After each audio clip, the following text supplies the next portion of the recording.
Hello बच्चा party, welcome back to my channel first step to study. कैसे हैं आप सब? उम्मीद है आप सब अच्छे होंगे, अपना ख्याल रख रहे होंगे और अच्छे से पढ़ाई कर रहे होंगे।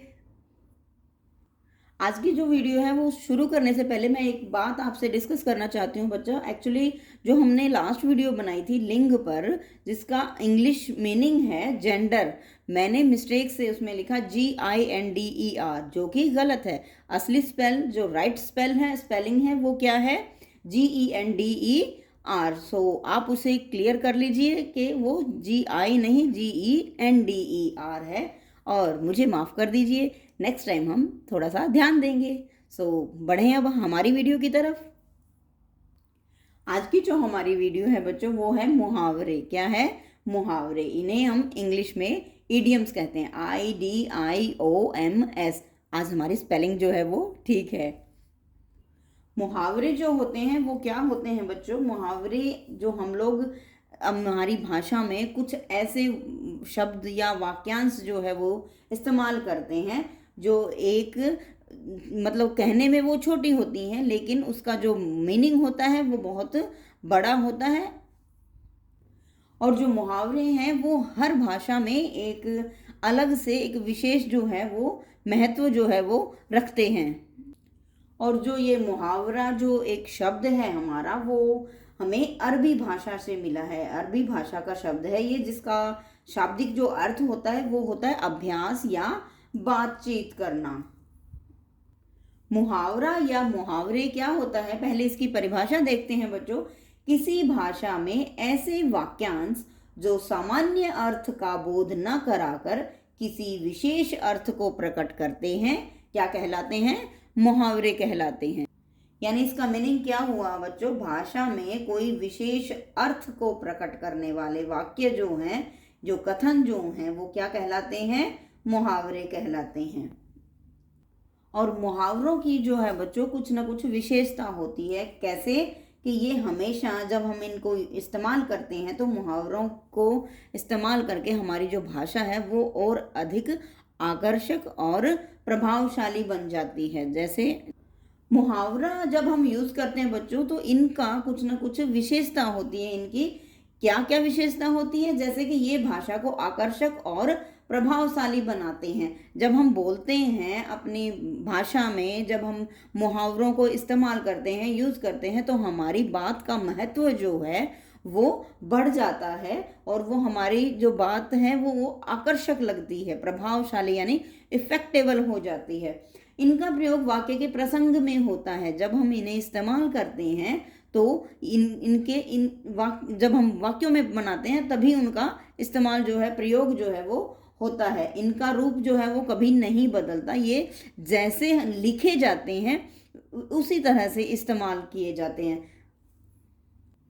रूप बदलना, रूप बदलने का अर्थ क्या हुआ बच्चों? यानी कि हम जब मुहावरों को यूज कर रहे होते हैं, उसमें लिंग के कारण, वचन के कारण, कारक के अनुसार जो है वो इनका रूप जो है वो नहीं बदलता। यानी इसका जो पर्यायवाची शब्द अगर हम किसी भी वाक्य में, वो जो हमारा मुहावरा है उसका जो पर्यायवाची शब्द है उसको हम इस्तेमाल कर रहे हैं, वो हम नहीं कर सकते। वो एज इट इज यानी ज्यों का त्यों इस्तेमाल होता है, वही मुहावरा है। और मुहावरों को जब हम यूज़ करते हैं तो उनकी एक और विशेषता जो है वो होती है बच्चों, मुहावरों का अर्थ उनके शब्दों से नहीं लगाया जा सकता। यानी कि जब हम उनको इस्तेमाल करते हैं, कौन से मुहावरों के लिए जो शब्द इस्तेमाल करते हैं, वो उनका एक्चुअल जो मीनिंग है वो नहीं होता। जैसा कि उसमें मुहावरे की डेफिनेशन में लिखा है ना कि विशेष अर्थ ही प्रकट करते हैं वो, यानी कि जो दिया हुआ है वो नहीं, उसका जो एक अलग से जो अर्थ है वो प्रकट करते हैं, उन्हें हम मुहावरा कहते हैं। जो शब्द है उसका एक्चुअल मीनिंग है वो नहीं होता है। चलो हम कुछ मुहावरे देखते हैं जिससे आपको क्लियर होगा कि ये कौन सा शब्द है, उसका क्या मीनिंग है, और हम वाक्यों में उसको प्रयोग करेंगे तो उसका मीनिंग जो है, अर्थ जो है वो क्या निकलेगा। देखो बच्चों, मैंने एक शब्द लिखा जैसे आंखों का तारा। अब इसका शब्द का मीनिंग जो है वो क्या हुआ? यानी कि अगर हम शब्द और अर्थ करते हैं हिंदी में तो उसका मीनिंग क्या निकलेगा? आंखों का तारा बहुत प्यारा।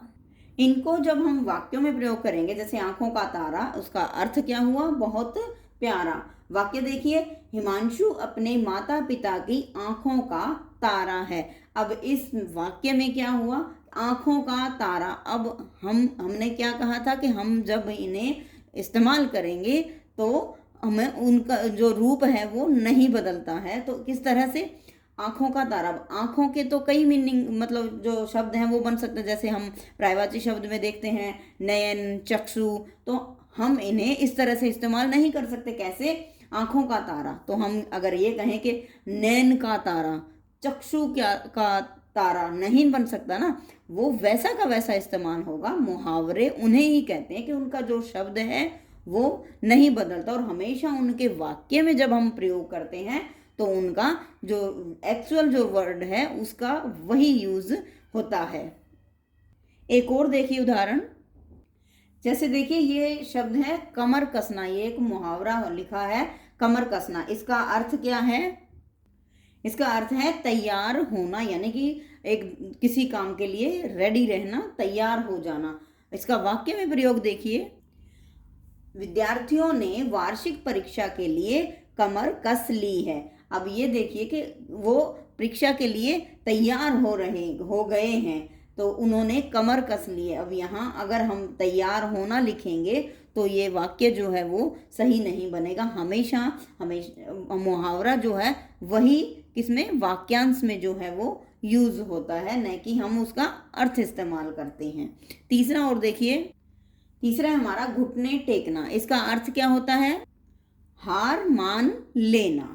इसका वाक्य देखिए, दुश्मन ने भारतीय सेना के आगे घुटने टेक दिए। तो हमारी जो भारत की सेना है वो महान सेना है। उन जो जब दुश्मनों से फाइटिंग करती है, लड़ाई करती है, तो उनको हरा कर ही दम लेती है। तो इसी तरह से घुटने टेकना उसका वाक्य जो है, आप कुछ और भी वाक्य बना सकते हैं अपने तरीके से। जैसे एक और वाक्य देखिए, नाक में दम करना, बहुत दुखी करना। बच्चों ने शोर करके घर वालों के नाक में दम कर रखा है। अब इस वाक्य में देखिए, जब आप अपने घर में फाइटिंग करते हैं अपने बहन या भाई से, जब सिबलिंग्स होते हैं, ब्रदर या सिस्टर, सो जब आप मतलब अपनी मम्मी को जो है आप तंग करते हो, जब बहुत ज़्यादा शोर करते हो, अपना सामान इधर उधर बखेर देते हो, सब इधर उधर फेंक देते हो और शोर मचाते हो, तो मम्मी क्या बोलती है, आप दोनों ने मेरी नाक में दम कर रखा है, बोलती है ना मम्मा ऐसे। हाँ, तो फिर ये शब्द इस तरह से इस्तेमाल होते हैं जैसे हम लोग वाक्यों में उन्हें इस्तेमाल करते हैं। जिस तरह से आपने मम्मी को तंग किया और मम्मी ने क्या किया कि तुम चुप हो जाओ, तुम दोनों ने मेरी नाक में दम कर रखा है, कहते हैं ना आपकी मम्मा ऐसे। सो आगे से आपने शोर नहीं करना, मम्मी के नाक में जो है वो दम नहीं करना। इसी तरह अपना एक नेक्स्ट जो है वो मुहावरा देखिए। जैसे एक वाक्य वो मुहावरा देखिए, एक थाली के चट्टे बट्टे होना। चट्टे बट्टे क्या, एक जैसे स्वभाव के लोग होना। जब आप लोग मम्मा के सामने शरारतें करते हो, शिकायतें लेकर जाते हो, फिर मम्मी क्या कहती है, तुम दोनों शरारतें मत करो, मैं तुम्हारी शरारतों से वाकिफ हूँ, तुम एक ही थाली के चट्टे बट्टे हो, मम्मा कहती है ना ऐसे। हाँ, यानी कि शरारतों में दोनों ही कम नहीं हो, दोनों ही शरारतें करते हो। सो इसका वाक्य क्या बनेगा, बच्चों द्वारा एक दूसरे की शिकायत करने पर माँ ने कहा, मुझे पता है तुम दोनों एक ही थाली के चट्टे बट्टे हो। यानी मम्मा को पता है कौन शरारती है कौन नहीं है। ठीक है, तो अपनी शरारतें, मम्मी को शिकायतें जब लगाओ ना, तब 2 मिनट सोचना कि मम्मा को तुम्हारी सभी हरकतों का पता है।